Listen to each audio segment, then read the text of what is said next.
Merci de nous rejoindre dans cette matinale. Bonjour, bienvenue à toutes et à tous. Les musulmans de Côte d'Ivoire ont célébré hier la nuit du Mawloud, marquant la naissance de Mahomet, le prophète de l'islam.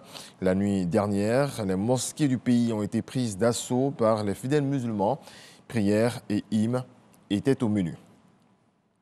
Sur le plateau du magazine du dimanche, l'imam Yaya Traoré, imam de la mosquée Al-Fatiha d'Abobo, a fait savoir que le Maoulid n'est pas une fête, mais juste un rappel de la naissance du prophète en reconnaissance de ce qu'il a apporté à l'humanité. Regardons.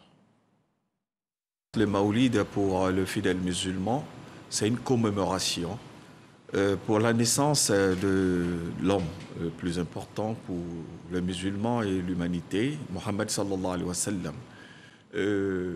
L'humanité étant plongée dans un paganisme, dans de l'idolâtrie et dans de grands soucis spirituels, Allah subhanahu wa ta'ala fait naître un homme, Mohammed alayhi salatu wa sallam, qui va venir aider l'humanité à travers les révélations que Allah subhanahu wa ta'ala va lui donner. Donc ce jour-là devient un jour de commémoration de sa naissance, qu'on appelle les Maoulids, qui est tiré du mot en arabe plutôt Maoulid, la naissance. Comme ce n'est pas une fête qui a été institutionnalisée et faite par le messager Mohammed sallallahu alayhi wa sallam lui-même, et donc les choses qui vont avec, ce sont des choses de spiritualité, de bonté, la lecture du Coran, et faire beaucoup de prières sur le messager sallallahu alayhi wa sallam. Et donc, en faisant ça, donc, ce sont des formes de célébrer la commémoration de Maoulid par ceux qui veulent le faire. Quand le fidèle prend part à la lecture du Coran, il ne peut que avoir des mérites, des grands mérites dans la commémoration de la naissance du messager. Ça ne fait que du bien.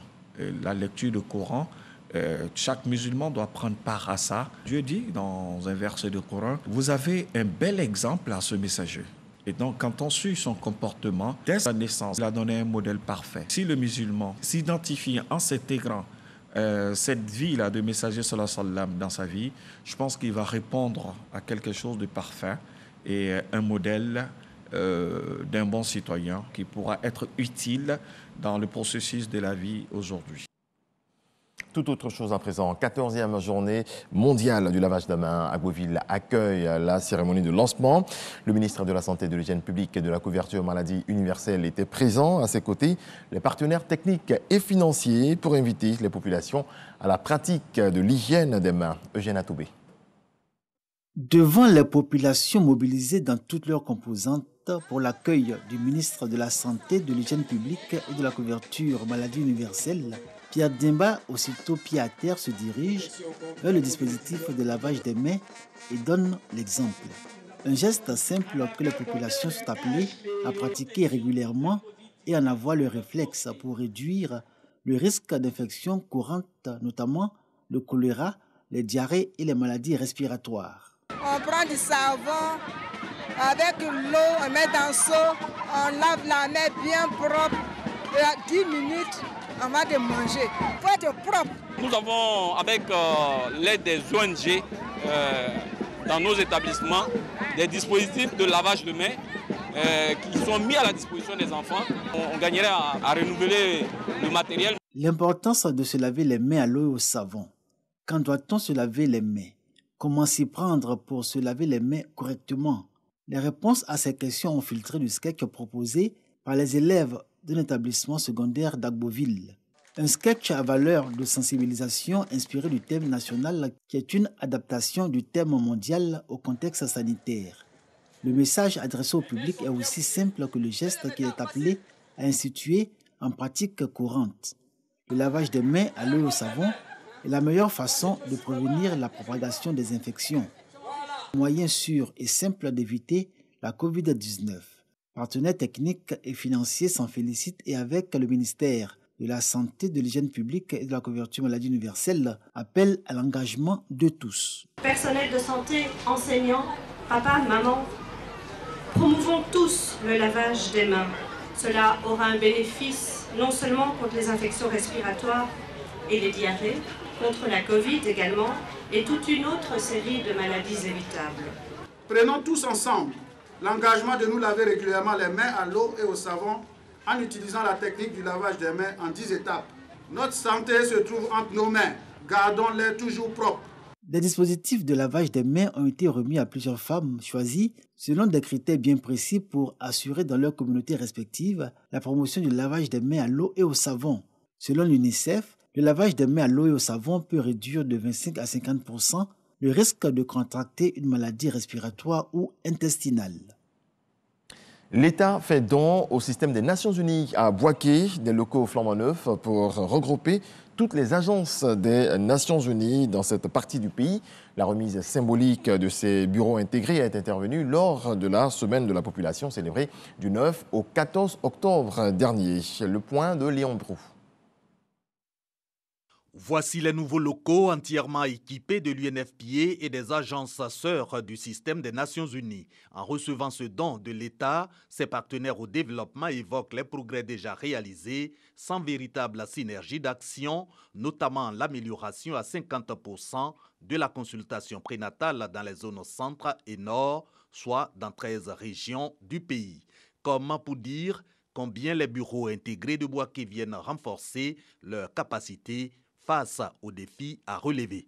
La prévalence contraceptive qui est de 17,8% contre 22,5% au niveau national et 51,3% des accouchements sont assistés par du personnel de santé qualifié contre 73,6% au niveau national. L'ouverture de ce bureau s'inscrit parfaitement dans la stratégie de mise en œuvre du cadre de coopération des Nations Unies qui vise, entre autres, avec l'appui du gouvernement, à renforcer notre présence et nos activités opérationnelles dans les régions où la pauvreté multidimensionnelle est forte. Côté gouvernement, ce siège intégré doit davantage rapprocher les services des partenaires au développement des populations pour ainsi booster l'excellence du partenariat entre la Côte d'Ivoire et le système des Nations Unies à l'effet du développement cher au président Alassane Ouattara. Réaliser des progrès importants dans le domaine de la santé et particulièrement dans la mise en œuvre de la feuille de route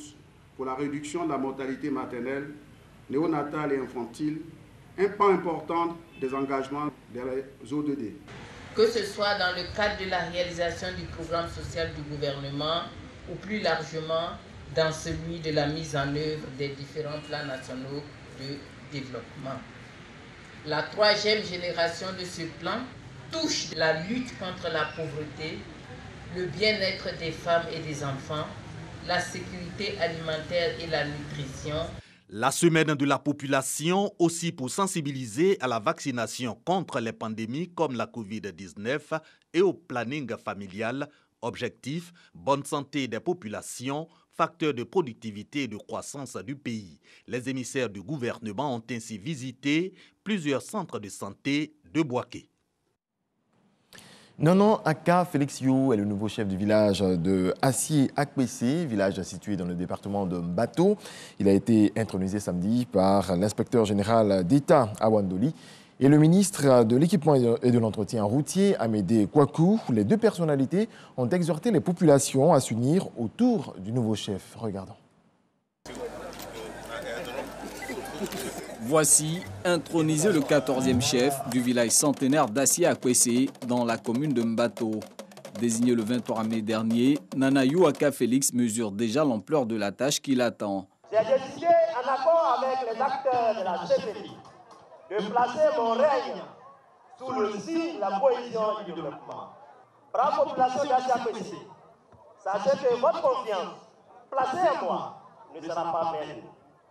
Ensemble, nous posons des actes positifs qui laisseront des traces indélébiles pour nos enfants. Pour réussir cette mission, le nouveau chef d'Assié-Akwessé peut compter sur le soutien de l'inspecteur général d'État, Théophile Awandoli, et du ministre de l'Équipement et de l'Entretien routier, Amédée Kouakou. Les deux personnalités invitent les villageois à faire bloc derrière Nanayou Aka Félix. Tout ce que nous souhaitons, c'est d'apporter le développement à nos populations. C'est pour ça que je demande à tous les cadres de Mbato, et singulièrement aux cadres d'Assié-Akwessé, d'être unis. Parce que si vous êtes unis, vous pouvez tout réaliser dans votre village. Mais désunis, vous ne ferez rien et rien du tout. Si je peux me permettre de vous donner un conseil, c'est de vous exhorter à demeurer un homme de référence, de courtoisie, de respect à la fois des lois et règlements de la République, ainsi que de nos us et coutumes. Il vous faut être intelligent, juste, modéré et sage. Les défis de développement qui attendent le nouveau chef sont nombreux. Il s'agit entre autres de doter le centre de santé d'une ambulance médicalisée, du reprofilage des pistes pour l'évacuation des produits agricoles et de la construction d'une nouvelle école primaire. Un commentaire de Mahama Traoré. Le monde de la culture se retrouve au Burkina Faso, ouverture de la 27e édition du Festival panafricain du cinéma et de la télévision de Ouagadougou, FESPACO. C'était au Palais des Sports avec le Sénégal comme pays invité d'honneur. La Côte d'Ivoire participe à ce grand rendez-vous du cinéma. Les temps forts avec Serge Collia. La Côte d'Ivoire marque sa présence au MICA, le marché international du cinéma et de l'audiovisuel africain. À sa 20e édition, cette année se présente comme un rendez-vous incontournable de cette biennale du 7e art. La RTI et son directeur général Fosseni Dambélé occupent une place de choix sur ce marché. Avec RTI Production Distribution, nous avons quelques milliers d'heures de films.